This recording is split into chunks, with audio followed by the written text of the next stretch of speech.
Hey, how are you getting on? Today on Vitamin Deficiency TV, I check out various different EL34 quads from Tube Amp Doctor to see if they sound any different, and if they do, if we can quantify that difference using frequency response graphs. So stay tuned.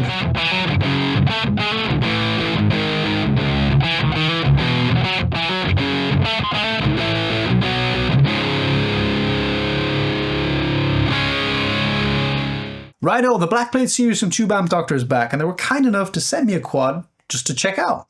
So strictly speaking, this needs to be considered paid promotion, I think, though they didn't tell me anything to do with these, they just sent them to me to check out. And I thought it'd be a good opportunity to compare them to the Redbase series that they brought out a few years ago, as well as compare them to an older quad of EL34B-STRs from Tube Amp Doctor that I still have here. Now, long-time viewers of the channel will know that I've been talking about conducting a tube test for the better part of 2 years now. And I'll be honest with you guys, I've been procrastinating on that. I've been pushing it ahead of me because it's going to be quite work intensive.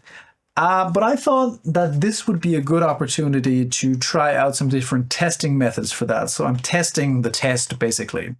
And if we can tell a difference between different EL34 types, then that's a good basis to dig deeper and do a bigger tube test by comparing different power tube types and also eventually preamp tube types. So what am I going to do?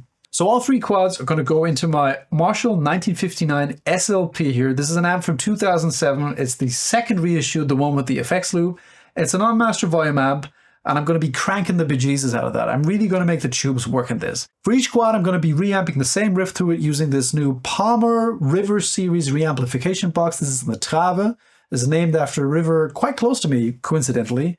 Palmer were kind enough to send this out to me for me to check out, so thanks, Palmer. In addition to the reamp tracks, I'm going to be doing some room EQ measurement sweeps with each power tube type in to record frequency response graphs to analyze visually.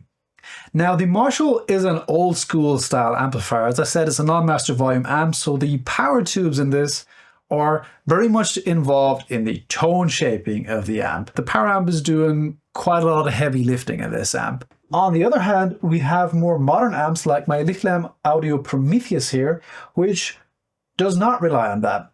All the tone shaping here pretty much happens in the preamp, and the power amp is supposed to stay clean. It's just supposed to make that already shaped signal louder. So I thought it would be interesting to test these three EL34s in this amplifier as well.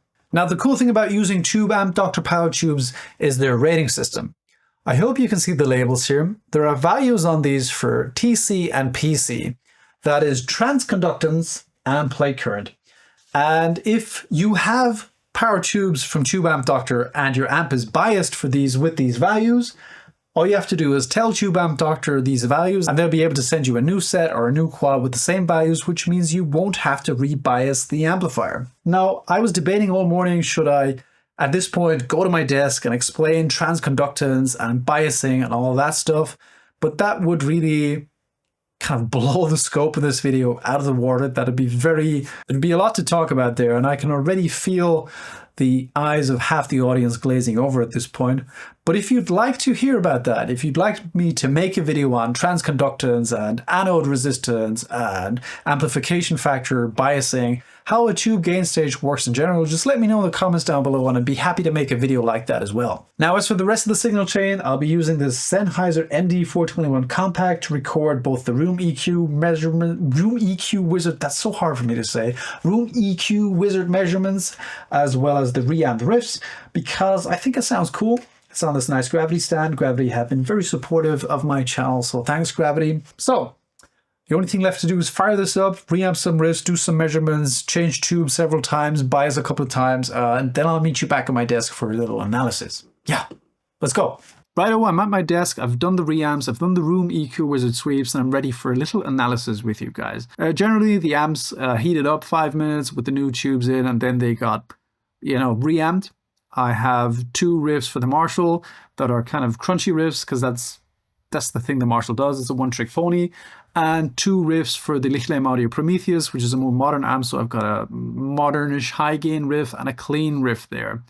And I think that should pretty much cover a lot of ground. We've got kind of 4 different styles of riff or 4 different styles of music, and 2 very different ways of approaching the power amp. One power amp that really gets driven hard, and the other one that doesn't get driven so hard, like, you know, as I said, a more modern design. For the room EQ wizard sweeps that we'll be looking at later, I used the effects return of the Marshall. I activated that, put the guitar lead in the return, and then I did the sweep. The loop was only active for the room EQ wizard sweeps, not during the reamps. And for the Lichtlaerm Audio Prometheus, I used the brilliant preamp defeat switch still, so I didn't even have to replug anything, just could tap straight into the power amp. This is one of the features I really love about that amp that makes it very handy for stuff like this. So I've got a Reaper project loaded up, and I've got 3 tracks here. One for the Redbase, that's on top, then the Blackplate, and then the STR. Don't be confused by the track names here. These tracks have the Lichtlaerm Audio riffs on them as well. I'll be switching back and forth between the tracks using Nugent Audio's A/B Assist 2. A is always the Redbase, B is always the Blackplate, and C is always the older EL34B-STR. So whatever button is green, that's what you will be hearing. We're going to be listening to the riffs. I'll be switching back and forth while they play. Try to hear if we can hear a difference, and then later we'll be looking at live FFT's frequency response graphs using Voxengo Span Plus. Red is the Redbase, purple curve. The purple curve will be the Blackplates, and the yellow curve the EL34B-STRs. And I want to start with the Marshall. This is the first riff.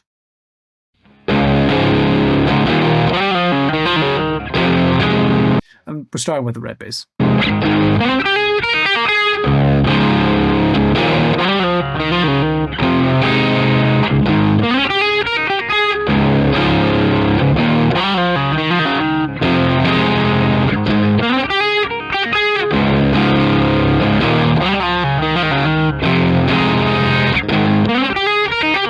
So I'm switching back and forth between Blackplate and Redbase, and honestly, I can't really hear a difference.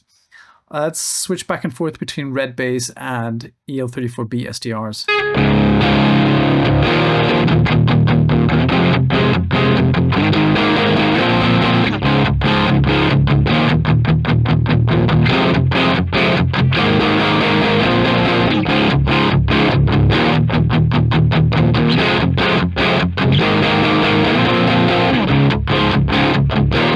There may be some tiny volume differences. I didn't normalize these tracks because I didn't think it'd be helpful for this test.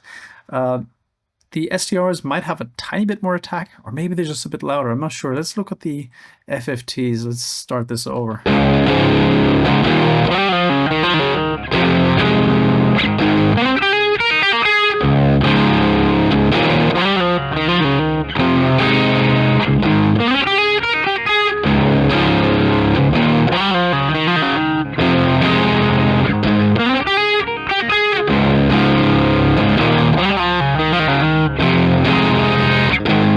Nothing's screaming at me there. The lines squiggle a little differently, but you know, that's the dynamic character of the signal. We'll be looking at the Room EQ Wizard frequency response graphs, which are static later on, but nothing is screaming at me. The frequency response generally looks very similar. Let's check out the other riff I reamped through the Marshall. Maybe that's a little more suitable to pick up differences.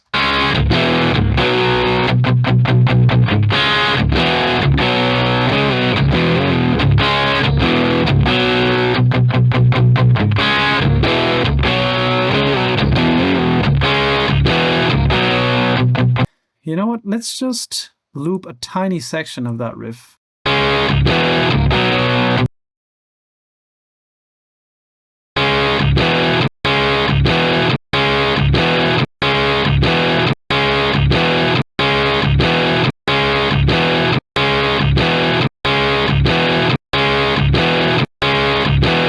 Let's look at those frequency responses.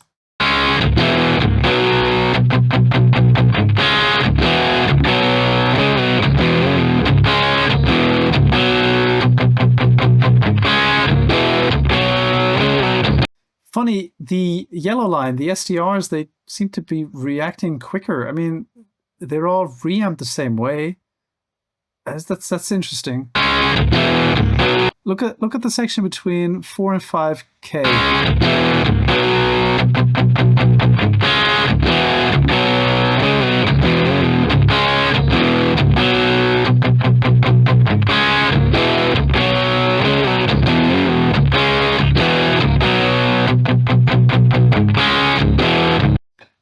the Blackplates and the EL34B-STRs, they jump up quicker than the Redbases. The Redbases are somehow a little slower, which is funny because the rest of the curve reacts pretty much the same.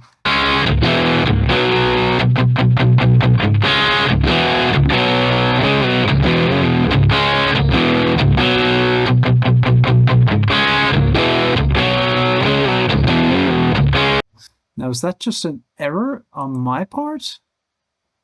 No, they're pretty much aligned here. And they were all reamped the same way. It's funny, did we have the same thing in the first riff?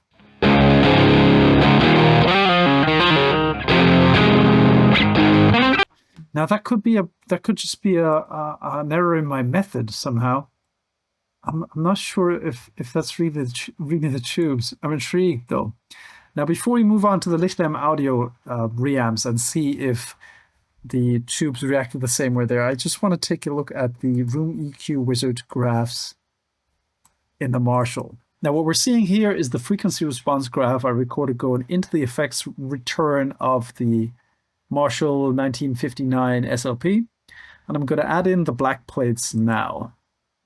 The frequency response looks pretty much identical. There's like a tiny difference in overall amplitude, that's 87.1, about half a dB difference between them. And apart from that, the frequency response looks pretty much identical. No meaningful difference there, but maybe it's not the frequency response that differs between them. Maybe it's the transient response. So we're adding in the EL34B-STRs. This is I wouldn't really pay any I wouldn't really pay any attention to this. This is around 10 Hertz. That's probably the speaker just flubbing out there. I don't think that's due to the difference in tubes at all. The EL34B-STRs, which are red confusingly here, behave very, very similar to the, what did I say, the Redbases. The Redbases are this greenish color here. Anyway, let's check out the Lichtlaerm audio Prometheus. So I'm going to switch back to the Redbases here, and we're going to listen first.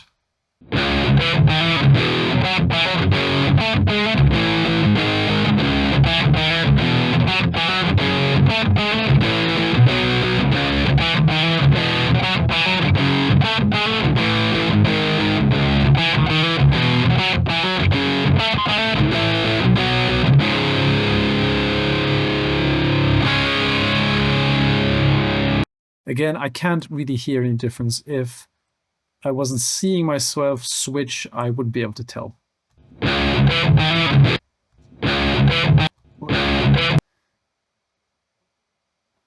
Oh, I know what that is.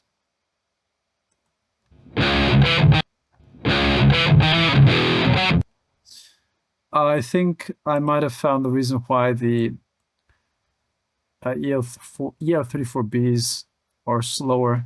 The plugins are in a different order on those tracks. I think that's where that delay is coming from. It doesn't have to do with the tubes at all. Methodical error on my part. Now that I've reversed the order on the other tracks, I think we might see the same behavior. Yeah, they're all behaving the same now.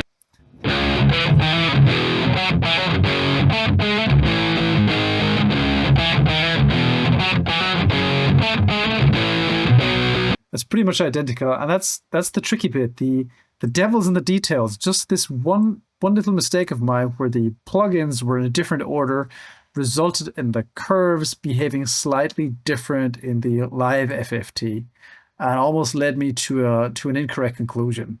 Had nothing to do with the tubes, had all to do with the software I'm using. So I've reactivated the whole thing. Let's see if we can find any differences in the clean tone.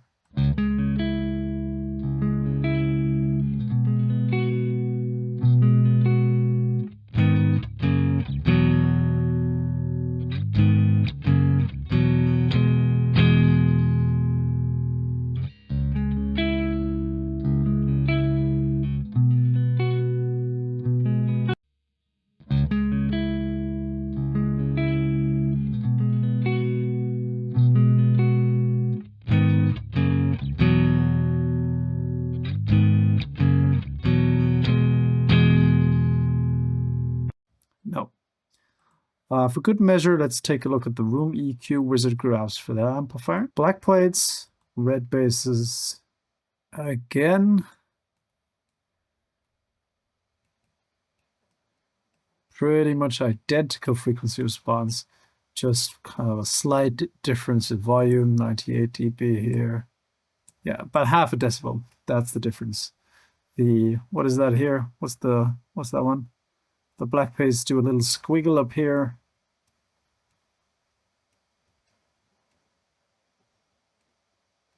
But the frequency response is pretty much the same.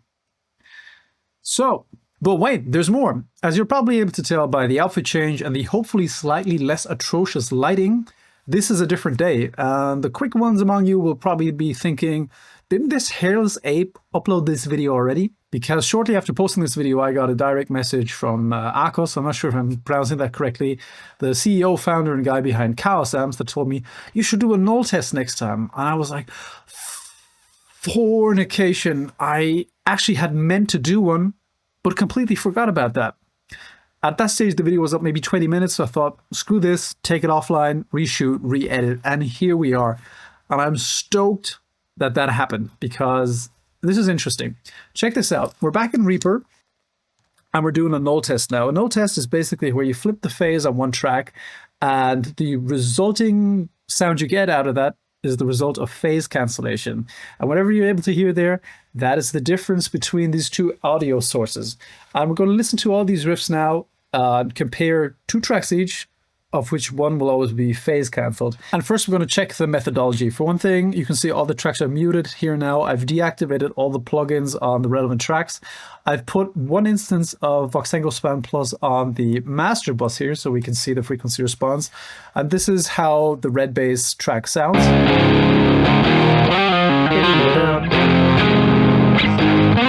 And you can see the frequency response down here. And just to test the method, I copied that sound file onto a different track, and I'm going to flip the phase on it while playing.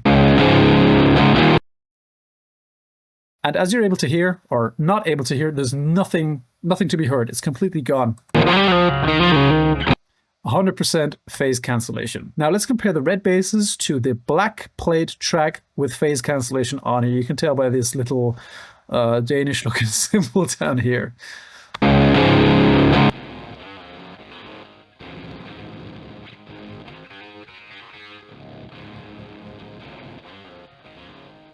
And you can see there's not 100% cancellation, and the track sounds weirdly bit crushed.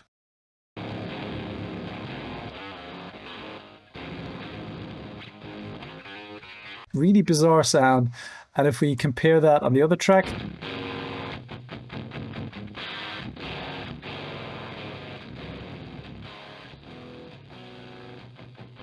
those are the two Marshall tracks. Let's take a listen to the Lichtlaerm audio track. This is the heavier sounding one.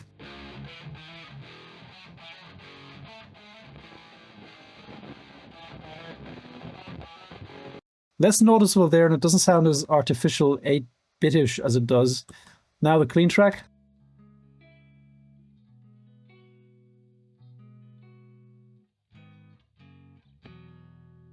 Also less noticeable. Next, let's compare the Redbases to the EL34B-STRs. Now, that's how they sound together. I'm going to flip the phase on the EL34B-STR tracks.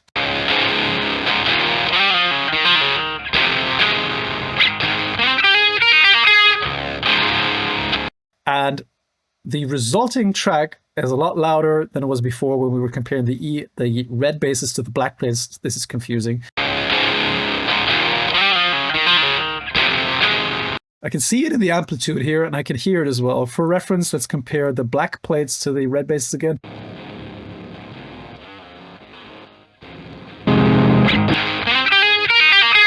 That carries on to the next track.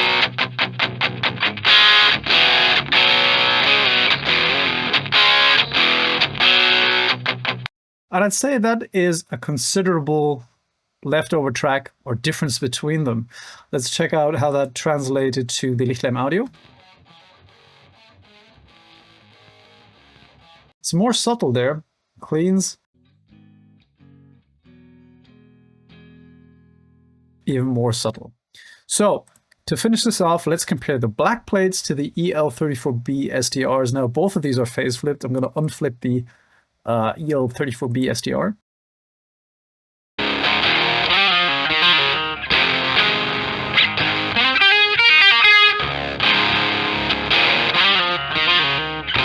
Again, that's quite a difference. So the EL34B-STR seems to be more different than the Blackplates or to the Redbases.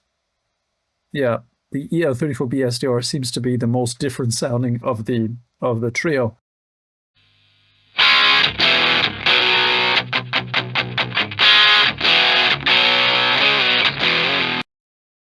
Lichtlaerm.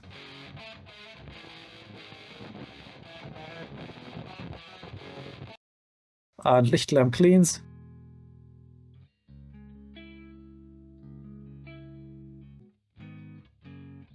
Still very subtle. And you might think that I'd be annoyed about this, that I kind of missed this, but the opposite is true. I'm really, really stoked. In fact, I was a little disappointed with the original video and the way I had to end it, the conclusions I drew, because it was kind of anticlimactic. It was very unspectacular. But this is something I still can figure out, and it's fantastic information to carry over into future tests. I know that the frequency response graphs, or even the live FFTs, don't tell the whole story. It's not necessarily about frequency response, it's definitely about phasing as well, and that's something I have been ignoring so far. So I'm really happy to have messed this up so that I can learn a lesson and improve my testing methods. I'm really stoked about this, in fact. And if we look at the Room EQ Wizard measurements as well, you know, I actually look at all these sound pressure level results, the frequency responses. I can separate them here. You see they all look rather similar, but there's information here in the SPL and phase. For example, Marshall for the STRs, phase of minus 143 degrees.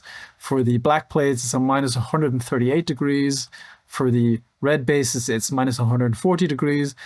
And for the Lichtlaerms, it's 23, 25, and 25 again. So and I'm not sure if that is the same thing, if there's a correlation between the phase information here, because to be completely honest, I have no idea what that is. I don't really understand it yet.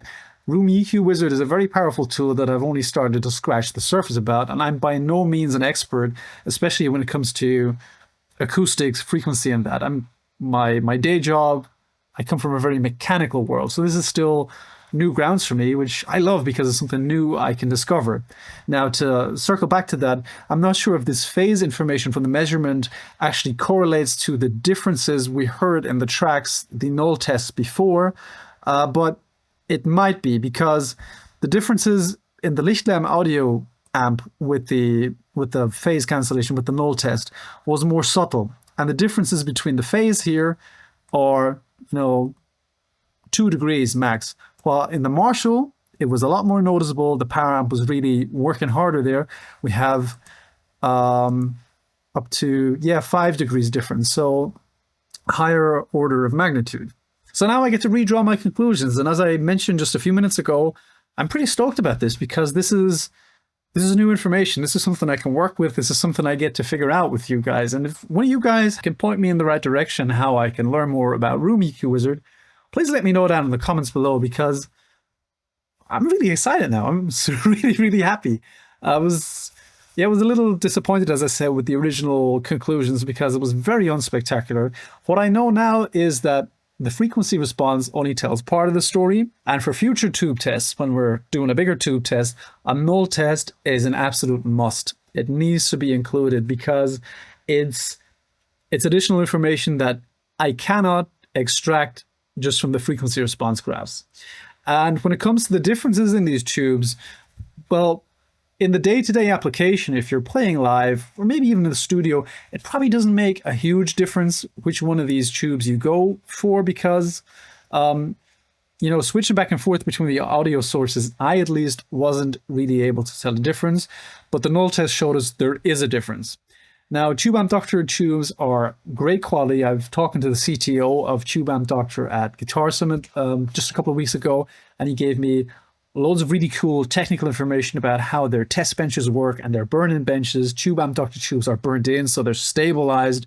You're going to get tubes that work, and that's worth the price of admission, at least. For me personally, the conclusion is if I need new EL34s from Tube Amp Doctor, I'm going to get the ones that are available, because for me at least, in my average hearing, there's not much of a difference. And if you think about that, that's not really super surprising, because they're all supposed to be EL34s. There's a specification for EL34s, and Tube Amp Doctor have the data sheets for all these tubes on their website, and you can see there's not a whole lot of difference. If memory serves correctly, I think the EL34Bs and the Blackplates have something like 0.5 of a Siemens more transconductance nominally than the Redbases, and the grid curves look slightly different, but really they're supposed to be the same thing, and the differences really are in the nuances.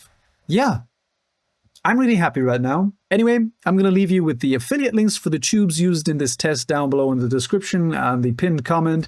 If you need new tubes and want to support me at no extra cost for yourself, you might as well get some of those. I'd appreciate that. It helps me out an awful lot.